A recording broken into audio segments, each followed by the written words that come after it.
The central limit theorem tells us that for a population with any distribution, the distribution of the sample mean approaches a normal distribution as the sample size increases. In other words, if the sample size is large enough, the distribution of sample means can be approximated by a normal distribution, even if the original population is not normally distributed. So if we have a large enough sample size, we can say that it's approximately normal.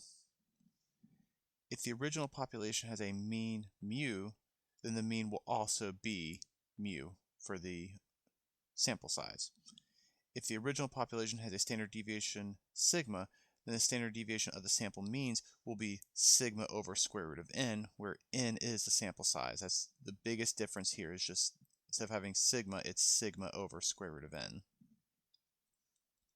So when selecting a simple random sample of n subjects from a population with a mean mu and a standard deviation sigma, it's important to know the following two things. First, for a population with any distribution, if n is greater than 30, then the sample means have a distribution that can be approximated by a normal distribution with a mean mu and a standard deviation of sigma over square root of n. If n is less than or equal to 30 and the original population has a normal distribution, then the sample means have a normal distribution with a mean mu and a standard deviation of sigma over square root of n. So that's all well and good, nice definitions of what it means, but what does that mean to us? Well, here it is.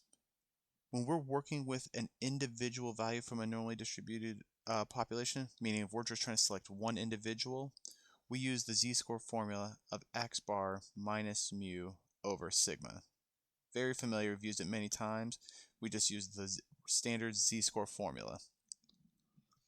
However, when we're working with a sample of values, meaning more than one, we will use a slightly modified version of the z-score formula, which is x bar minus mu over sigma divided by the square root of n.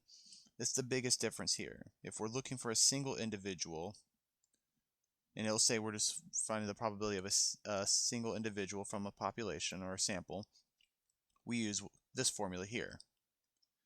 But if we're trying to find more than one, we're trying to find 4 people, 10 people, 25 people, 100 people, whatever. It'll tell us how many we're going to pull from the group.